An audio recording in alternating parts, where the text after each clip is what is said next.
அவனை தொழுதால் போதும் நல்லதே நடக்கும். ஆனை முகனை தொழுதால் நவக்கிரகங்களும் மகிழும்.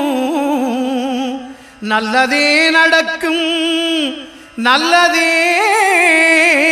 நடக்கும்.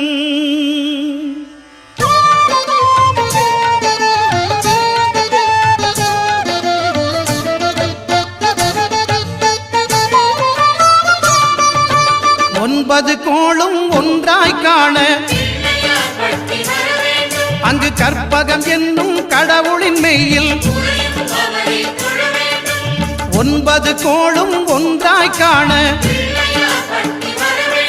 அங்கு கற்பகம் என்னும் கடவுளின் மெய்யில்.